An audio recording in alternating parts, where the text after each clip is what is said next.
So, hello everyone. My name is Sumit, and I welcome you all to this particular live interactive session with a very special guest, that is Miss Rachita Dhar ma'am. Now, for those of you who don't know, she is a doctorate from Banasthali University and she has completed her doctorate in English literature. And she has joined us as a full time permanent faculty for the UPSC Civil Service examination. Her expertise lies in, especially in mains answer writing and obviously in English literature, where we specifically talk about the English comprehension. And बहुत सारे students देखिए ये कहते हैं C SAT C SAT C SAT, तो C set का एक बहुत इंपॉर्टेंट पार्ट होता है the English comprehension.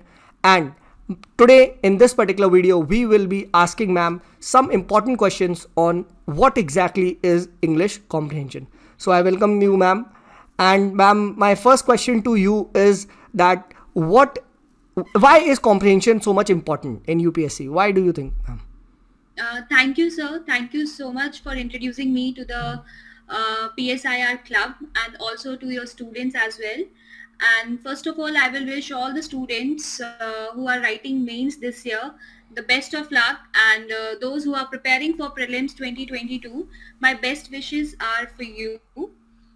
Secondly, talking about CSAT and specifically about comprehension. People से कि कॉम्प्रीहेंशन जो है हम कर लेंगे, आसान है क्योंकि हमने प्रीलिम्स में इतना पढ़ा हुआ है. बट यूजुअली अगर देखा जाए तो कॉम्प्रीहेंशन ही एक ऐसा एस्पेक्ट आता है हमारे सीसैट में जिसमें हम मैक्सिमम मार्क्स फेच कर सकते हैं. एंड हम अगर वो ही करके आए तो हम आइडियली अगर देखा जाए अपने आप को एक सेफ सिक्योर जगह पे रख लें कि ठीक है हमारा जीएस का पेपर 1 तो क्लियर हो गया, हमें मालूम है कि we have done pretty well. Then CSAT के comprehension में we have to score to an according to the part की जहाँ पे हम ये सोचे कि ठीक है अगर हम comprehension सारे complete कर लेंगे जो कि एक easiest accessible चीज रहेगी, लेकिन मगर ध्यान से, क्योंकि उसमें बहुत सारे words ऐसे आ जाते हैं जो हम खुद ही comprehend नहीं कर पाते हैं, तो हम अपने आप को उस हिसाब से सेव कर सकते हैं. Not only with this but with the aspect to understand the questions and to comprehend them well as well. Yes ma'am, क्योंकि बहुत सारा क्या होता है, बहुत बार मैथ्स बहुत ज़्यादा टफ हो जाती है तो बच्चे कॉम्प्रिहेंशन बिल्कुल ही छोड़ के आ जाते हैं. So that is what I felt कि इंग्लिश कॉम्प्रिहेंशन की बहुत ज़्यादा नीड है कि एटलीस्ट थोड़े क्वेश्चन भी आपने अच्छे से कर लिए. So that is very important. So ma'am secondly I want to add, yes ma'am. secondly I want to add this thing. अगर हम देखेंगे पिछले सालों का डेटा देखेंगे अगर हम, तो 2016 का अगर हम सीसैट का क्वेश्चन पेपर देखेंगे उसमें यूपीएससी ने क्या किया था कि 29 कॉम्प्रिहेंशंस दिए हुए थे, 29 क्वेश्चंस थे जो कि कॉम्प्रिहेंशंस में थे, and the questions were from 28 comprehensions. So imagine अगर आपने सिर्फ कॉम्प्रिहेंशंस ही कर लिए सारे, so how much secure you would be with CSAT paper कि आप ऐसा करोगे, क्योंकि कॉम्प्रिहेंशंस डेफिनेटली आधे से ज्यादा तो आपको एडिटोरियल्स में से मिल जाएंगे, या आपके रीडिंग स्किल्स अगर अच्छे होंगे तो आप समझ पाओगे. बट अगर आप कॉम्प्रिहेंशन को प्रॉपरली अंडरस्टैंड करेंगे, कॉम्प्रिहेंशन में देखेंगे कि अगर हर एक वर्ड का मीनिंग आता है, हमारे पास जैसे क्रिटिकल रीजनिंग उसमें क्वेश्चंस आते हैं, इन्फ्रेंस वाले क्वेश्चंस आ जाते हैं जो कुछ बच्चे नेचुरली समझ नहीं पाते हैं. सो मैम कैसे ये कर देंगे मैम एग्जैक्टली ये जो आप लोग कैसे वाइल राइटिंग या थीसिस वगैरह इंग्लिश लिटरेचर में आप लोग कैसे इसे कॉम्प्रिहेंड करते हैं? What exactly is the method? What exactly is the method? First we start taking or first we start reading few little paragraphs, small paragraphs कि हम कौन से छोटे paragraphs सोचे समझे पढ़े, and then we start comprehending them. Comprehend का अपने में ये meaning रहता है कि ठीक से समझना, कि अगर हम उसको ठीक से खुद ही ना समझ पाएंगे कि हम उसको आगे कैसे लेके जाएंगे. जैसे मुझे याद है जब हमने सिनॉप्सिस लिखना शुरू किया था तो डेफिनेटली हर एक रिसर्च स्कॉलर के लिए मुश्किल रहता है बिगनिंग में सिनॉप्सिस राइट करना, क्योंकि आइडिया तो वास्ट है. एंड यूपीएससी के लिए अगर हम देखेंगे कि बच्चा इतना पढ़ रहा होता है, इतना एक्सटेंसिव स्टडीज उसमें भी आ जाती है कि आइडियाज हमारे पास हर सब्जेक्ट का है. You name the thing and you almost know about it and you can discuss about this. But while writing or while understanding the question and while taking, there is a very thin line difference between understanding and comprehending it well. Okay, तो ma'am अगर कर रहे हैं, हाँ कि question क्या है या पैराग्राफ क्या है, बट जो क्वेश्चन में पूछा जाता है कि इन्फ्रेंस क्या है, डिडक्शंस आपने बताने हैं, क्रिटिकल मीनिंग क्या है, वो आप जब आंसर करने पे आते हैं तो उस टाइम पे आपको लगता है कि नहीं, ए ऑप्शन भी सही हो सकता बी है, भी सही है, डी सी भी भी सही है, डी भी सही है, चारों ही सही होते तो हैं, फिर हाँ जी, चारों ही सही तो होते हैं। स्पेशली हमें उस पे फोकस करना होता है वोकैबुलरी पे। जो वोकैबुलरी रहती है वो, अगर हम वोकैबुलरी पे क्लैरिटी नहीं देंगे या हम वर्ड्स को ज्यादा ध्यान से नहीं पढ़ेंगे तो डेफिनेटली क्वेश्चंस गलत होने के चांसेस भी रह सकते हैं। So ma'am, is there any मतलब ऑब्जेक्टिव मेथड जिसके थ्रू इसको करते हैं, या फिर आप हर कॉम्प्रिहेंशन को एक ही तरीके से जैसे डील करते हैं, मतलब कैसे एग्जैक्टली इसको वो करते हैं, जैसे कॉम्प्रिहेंशन वगैरह जो सॉल्विंग होती है, जैसे कैट वगैरह में हो गई मैम, कैट में तो और भी टफ कॉम्प्रिहेंशन आते हैं। कैट में डेफिनेटली टफ आते हैं। जी मैट के पेपर देख लीजिए, उसमें तो 7 या 8 किस्म के अलग अलग किस्म के कॉम्प्रिहेंशन आ जाते हैं। जीआर के अलग, जीआरई के अलग आ जाते हैं, बट यूपीएससी के अपार्ट एकदम डिफरेंट लेवल के कॉम्प्रिहेंशन आ जाते हैं। सबसे इम्पोर्टेंट एस्पेक्ट जो हमें याद रखना है कि जब हमने प्रीलिम्स का पेपर 1 दे दिया, राइट, तो हमें ये नहीं सोचना है कि हमें जीएस की नॉलेज उस कॉम्प्रिहेंशन में डालनी है। कॉम्प्रिहेंशन अपने में एक डिफरेंट आइडियोलॉजी है। जो आपने जीएस में किया वो किया, बट आप कॉम्प्रिहेंशन के आइडिया से सोचिए कि वो क्या बोलने की कोशिश कर रहा है। You don't have to put the knowledge of the GS, general studies और any of the topics from GS in the comprehension part, because वो सवाल यूपीएससी उस पैराग्राफ में से ही पूछ रहा है, उसके आजू बाजू कहीं पे भी नहीं पूछ रहा है, या उसके अराउंडिंग या उसके सराउंडिंग्स में से कहीं से भी नहीं पूछ रहा है।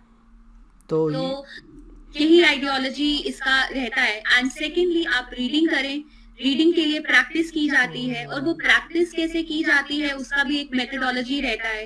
जैसे हम सिनॉप्सिस लिखते हैं तो उसमें भी हमें या थीसिस लिखते हैं, उसमें भी एक मेथोडोलॉजी आती है। I still remember the day 1 of my PhD, and today I know that when I started not only with the PhD but even I would say that essay writing thing, तो उसमें हम पहली line नहीं लिख पा रहे थे। Idea बहुत वाइड है, पहली लाइन ले पा रहे थे, यही इवन ऐसे में भी बहुत फायदा देता है, राइट।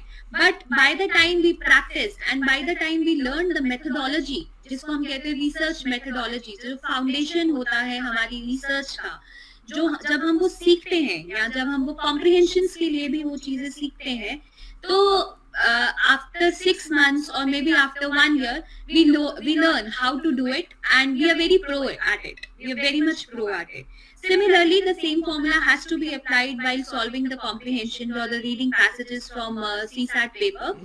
सबसे बड़ा एस्पेक्ट मैं इसमें ये बताती हूँ कि बच्चा इतना एग्जॉस्ट हो चुका होता है पेपर 1 देके, क्योंकि एक तो बहुत ज्यादा से हुआ रहता है कि 1-1.5 महीने से प्रीलिम्स है, बट उस प्रीलिम्स के चक्कर में यूजुअली बच्चे कॉम्प्रिहेंशन प्रिपेयर करना भूल जाते हैं। मैम एक्चुअली कॉम्प्रिहेंशन के साथ आई फील, मेरा ये मानना है कि कॉम्प्रिहेंशन के साथ बहुत सौतेला व्यवहार किया जाता है। एक तो मेरा स्टूडेंट आया, मुझसे बोला, मैंने कहा सीसेट कैसा हुआ, बोला सर सारे मैथ्स की कर रहा था, हो ही नहीं रहते। मैंने कहा कॉम्प्रिहेंशन कर लेता, बोला सर वो तो मुझसे वैसे ही नहीं होता है।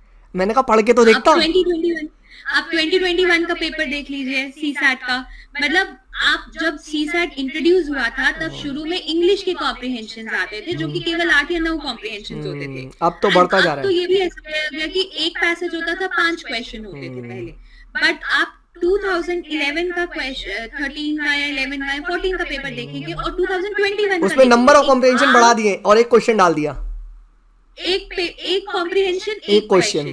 सो ऑलरेडी इतना एग्जॉस्ट हो चुका होता है माइंड वो 9 से 11 के बीच में जो आप पेपर दे रहे होते हैं, कि आप वो जो 2.5 से 4.5 का टाइम रहता है वो पेपर 2 के लिए, think practice is the key. हाँ, सो अगर सबसे बड़ा फॉर्मूला ये रहता है कि अगर आप कॉम्प्रिहेंशंस की भी प्रैक्टिस करें, जैसे आप यूजुअली पेपर 1 की करते हैं, 100 क्वेश्चन पेपर का मॉक टेस्ट लेते हैं, बट कॉम्प्रिहेंशंस का भी सेम टाइम पीरियड में अगर आप प्रैक्टिस करें एंड एक proper methodology, because sometimes it happens that we put in a lot of amount to the comprehensions, lot of time to the comprehensions, but we do not get the exact answer because we invest a lot of time. We have to do rest of the questions as well, and that we have to solve with the proper strategy as well. 80 questions, 2 hours, that means 1.5 minute per question, and if we are dealing with 1.5 minute per question, we have to be very, very peculiar about the time. We have to be very peculiar about the answer by looking at the one line or just 5 or 10 lines of the comprehension. We can actually see ठीक है, answer तो एकदम सामने है, question क्या है, critical reasoning, critically paragraph क्या बोल रहा है, we have to proper with the we have to solve it with the proper methodology. आप मान लीजिए practice So- practice makes reading तो बहुत बड़ा aspect है इस चीज के But लिए. what is more important is कहते हैं- practice. Yes, कहते हैं ना कि reading is the most important way to prepare for life. Definitely, So, ma'am. Definitely. definitely. ये तो है. So, and yes, ma'am is also coming up with a course very soon. I think from 15, जहाँ पे ma'am will be taking around 8 to 10 good classes, live classes on comprehension. So, ma'am ने इसे I have discussed this with ma'am, right? And comprehension को कैसे exactly decode करते हैं, वो सारा का सारा उस particular course पे हम यहाँ पे सीखेंगे.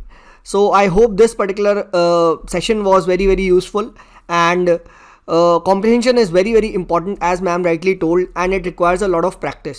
एंड CSAT ऐसी चीज़ है जो अगर आपने शुरू में नहीं करी, so what will happen is that वो डिले होते जाएगा, देन वो last month, last 15 days, last 5 days में कर लेंगे, एंड उसकी वजह से many students have failed to crack CSAT.